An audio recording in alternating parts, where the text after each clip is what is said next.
একদিকে যখন গোটা দেশ ভারতীয় সেনাবাহিনীর গর্বে উচ্ছ্বাসে ফেটে পড়ছে, সেখানে দেখা যাচ্ছে তৃণমূলের এক বর্ষীয়ান সাংসদ ভারতীয় সেনার ব্যর্থতা খুঁজে বেড়াচ্ছে। এবং সেখানেই দেখা গিয়েছে যে এই ভারত পাকিস্তান যুদ্ধে ভারতীয় সেনার ভূমিকা নিয়ে প্রশ্নচিহ্ন তুলেছে দমদম লোকসভার সাংসদ সৌগত রায়। এবং সেখানেই তার এই প্রশ্ন অর্থাৎ সেনাবাহিনীর ভূমিকা নিয়ে প্রশ্ন নিয়ে বিভিন্ন মহলে নিন্দার ঝড় উঠেছে।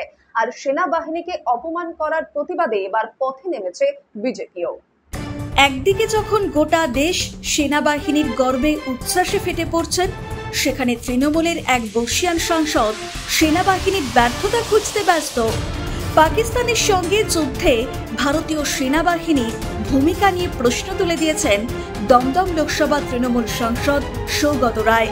তৃণমূল সাংসদের এই বক্তব্য সামনে আসতেই নিন্দার ঝড় শুরু হয়ে যায়।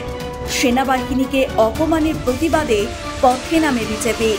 কাশ্মীরের পেহেলগাঁওয়ে ভয়াবহ সন্ত্রাসী হামলার ঘটনায় শোকাহত গোটা দেশ, কিন্তু ভারতীয় বীর সেনাবাহিনীর সাহসিকতা অপারেশন সিঁদুরের মাধ্যমে পাকিস্তানের কোমর ভেঙে দেওয়াতে দেশবাসীর যন্ত্রণা খানিকটা লাঘব হয়েছে।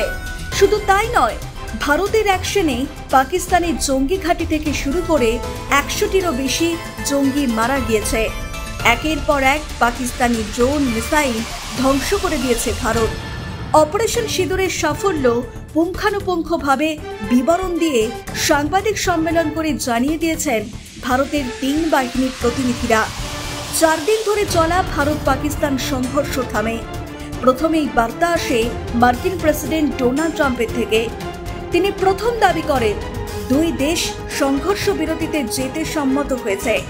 তারপরই নয়াদিল্লি এবং ইসলামাবাদের তরফে বিবৃতি জারি করা হয়। ভারত পাকিস্তান সংঘর্ষে ডোনাল্ড ট্রাম্পের ভূমিকা নিয়ে অনেকেই প্রশ্ন তুলেছিলেন, এমনকি কেউ কেউ কেন্দ্রকে কাঠগড়াতে তুলেছিলেন। কিন্তু ভারতীয় বীর সেনাদের কৃতিত্ব নিয়ে কেউ কোনো প্রশ্ন তোলেনি।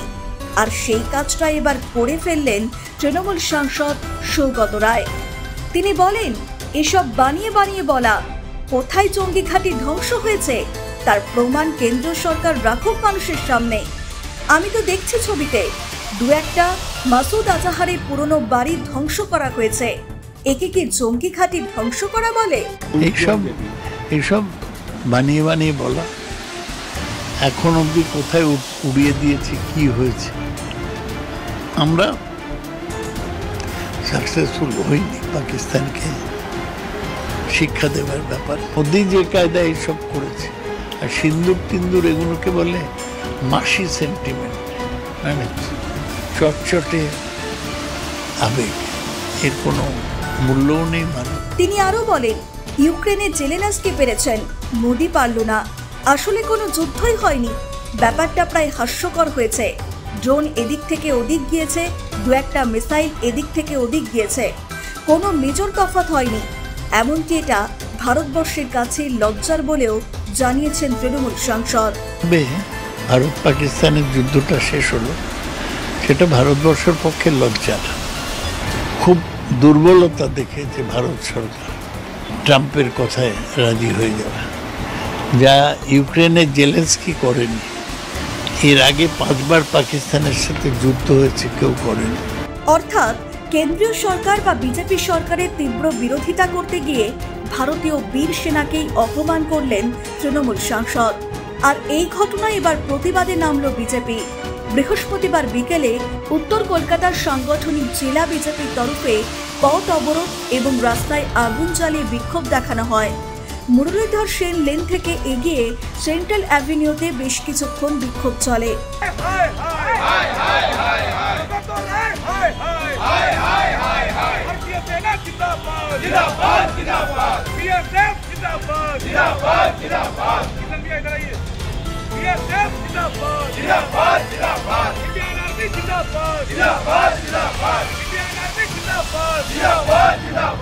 প্রতিবাদ মিছিল থেকে উত্তর কলকাতার বিজেপি জেলা সভাপতি তবন্য ঘোষ বলেন, সৌগত রায় যে মন্তব্য করেছেন তার জন্য দেশের সেনাবাহিনীর কাছে ক্ষমা চেয়ে 48 ঘন্টার মধ্যে প্রত্যাহার করতে হবে, না হলে আমরা ওকে ঘেরাও করব। যেখানে আগামী 17 এবং 18 মে গোটা রাজ্য জুড়ে তৃণমূল নেতৃত্বের তরফে মিছিল করার নির্দেশিকা জারি করা হয়েছে। ভারতীয় সেনাবাহিনীর সাহসিকতা এবং এই সংঘর্ষে কৃতজ্ঞতা জানিয়ে সেখানে সেই দলেরই সাংসদ এই ধরনের মন্তব্য করেন। এমনকি ওই মিছিলে কোনো রাজনৈতিক স্লোগান দেওয়া যাবে না বলেও নির্দেশ দেওয়া হয়েছে তৃণমূল শীর্ষ নেতৃত্বের তরফে। তৃণমূল সাংসদের এখানে মন্তব্যে নিন্দার ঝড় ওঠে রাজনৈতিক মহলে। ব্যুরো রিপোর্ট, নিউজ বর্তমান।